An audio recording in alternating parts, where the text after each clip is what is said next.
السلام علیکم ناظرین، اعوذ باللہ من الشیطان الرجیم، بسم اللہ الرحمن الرحیم، نحمدہ ونصلی علی رسولہ الامین وعلی آلہ واصحابہ اجمعین الی یوم الدین۔ یہ بات آپ کے سامنے واضح ہو کر آ چکی ہے کہ رسول اللہ صلی اللہ علیہ وسلم نے صلح حدیبیہ مکے والوں کے ساتھ کافی جھک کر کی، اور اس وقت کی جب کہ آپ عمرہ کرنے کے لیے وہاں تشریف لے گئے تھے۔ یہ واقعہ ہجری 5 کا ہے۔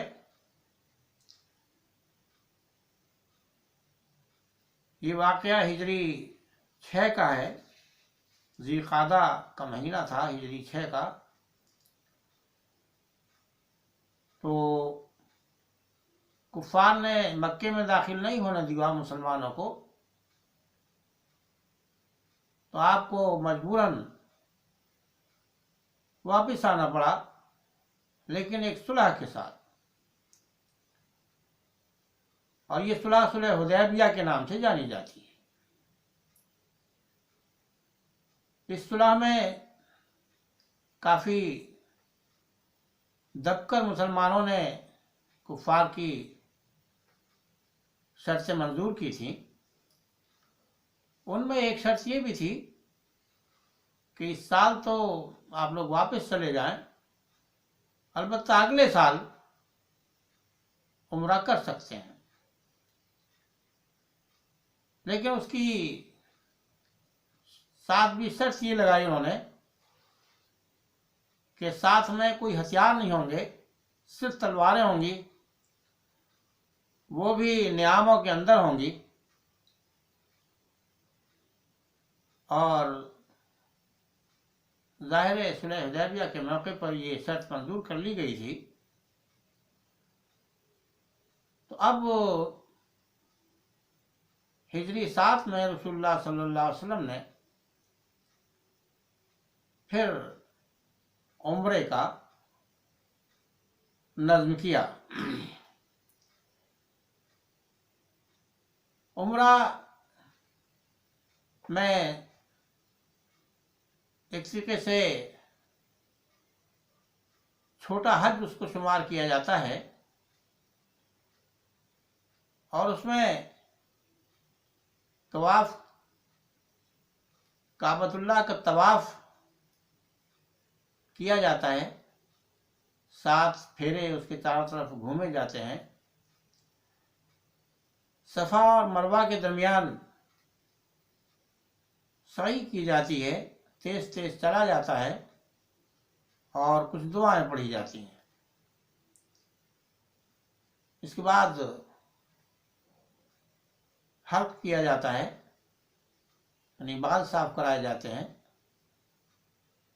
اور اگر کوئی عذر ہو تو کم از کم بالوں کو کٹوا لیا جاتا ہے۔ خواتین صرف کٹوا لیتی ہیں بال، ان کو حلق کروانے کا، سر منڈوانے کا حکم نہیں ہے۔ غرض یہ کہ رسول اللہ صلی اللہ علیہ وسلم ہجری 7 میں عمرے کے لیے تشریف لے گئے، اور اس عمرے کی ایک شرط یہ بھی تھی کہ 3 دن سے زیادہ مکے میں قیام نہیں کریں گے۔ غرض یہ کہ پیارے نبی صلی اللہ علیہ وسلم نے یہ عمرہ کیا، 3 دن تک آپ نے قیام کیا مکے کے اندر، اور اس درمیان میں جو کفار تھے انہوں نے آبادی کے علاقے کو چھوڑ دیا۔ ان کو یہ بات پسند نہیں آئی کہ ان کی آنکھوں دیکھتے مسلمان کعبۃ اللہ کا طواف کریں، تو آپ نے سب مسلمانوں نے مل کر کعبۃ اللہ کا طواف کیا، اور صفا و مروہ کے درمیان سعی کی، دعائیں کی، اور وہاں 3 دن تک آپ نے قیام فرمایا۔ تیسرا دن ہوا تو کفار کی طرف سے پیغام آ گیا کہ بھئی اب 3 دن ہو رہے ہیں، اب آپ کو خالی کر جانا چاہیے بستی کو۔ تو آپ نے اس پر عمل کیا، جو عہد و پیمان ہو چکا تھا، فوراً آپ وہاں سے روانہ ہوئے، اور روانہ ہو کر واپس مدینہ تشریف لے آئے۔ تو یہ ایک چھوٹا حج ہوا کرتا ہے عمرے کا۔ حج کے لیے تو کچھ خاص دن مقرر ہے۔ یہ ذوالحجہ کا مہینہ اور اس کی بھی 9، 10، 11 تاریخ اس کے لیے خاص ہیں، لیکن عمرہ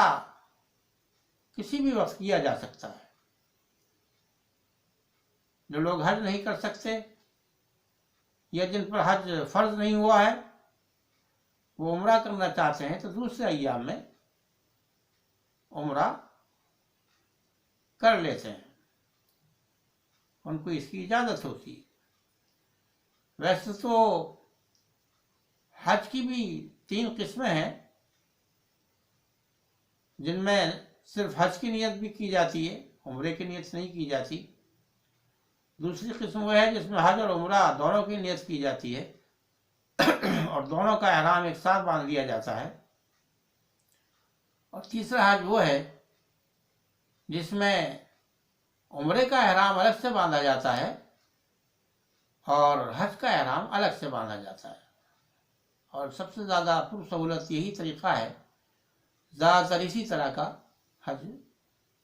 مسلمان کرتے ہیں۔ تو یہ عمرہ کر کے رسول اللہ صلی اللہ علیہ وسلم واپس تشریف لے آئے مدینہ طیبہ میں، اور آپ کی جو دیرینہ تمنا تھی،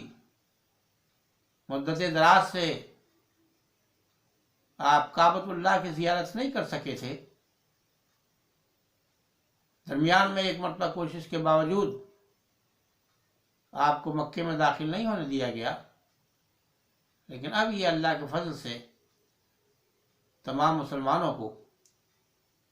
جتنے لوگ بھی جا سکے رسول اللہ صلی اللہ علیہ وسلم کے ساتھ، روایتوں میں آتا ہے تقریباً 150 مسلمان تھے جو اس حج کے لیے گئے، اس عمرے کے لیے گئے، اور انہوں نے اللہ تعالیٰ سے وہاں آہوزاری کی، عبادت کی، نمازوں کے اوقات میں نمازیں پڑھیں، اور عمرے کے جو آداب ہیں ان کا پورا لحاظ رکھتے ہوئے ان مناسک کو ادا کیا جو عمرے کے مناسک شمار ہوتے ہیں، یعنی طواف کعبہ اور سعی، صفا و مروہ کے درمیان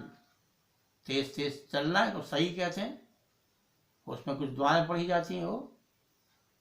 طواف کعبہ کے دوران بھی کچھ دعائیں پڑھی جاتی ہیں، اور پھر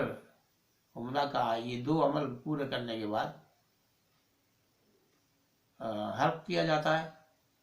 یعنی بال صاف کرائے جاتے ہیں سر کے، اور اگر کوئی بیماری ہو تو صرف کتروا لیے جاتے ہیں، اور کے بعد صرف کترے جاتے ہیں، حلق نہیں کرایا جاتا۔ غرض یہ کہ مسلمانوں کی جو خواہش تھی، اور کافی مدت دراز سے اس دشمنی کی وجہ سے، جو دشمنی مسلمانوں کے اور کفار کے درمیان تھی، مسلمان کعبۃ اللہ کا عمرہ یا کسی بھی طرح سے مکے میں داخل ہو کر کے کعبۃ اللہ کی زیارت کرنے کا ان کو موقع نہیں ملا تھا، یہ اس عمرے کے ذریعے سے مسلمانوں کی آنکھوں کو ٹھنڈک ملی، سکون حاصل ہوا، اور ان کو اطمینان اور خوشی نصیب ہوئی۔ وآخر دعوانا ان الحمد للہ رب العالمین والصلاة والسلام علی رسولہ الامین.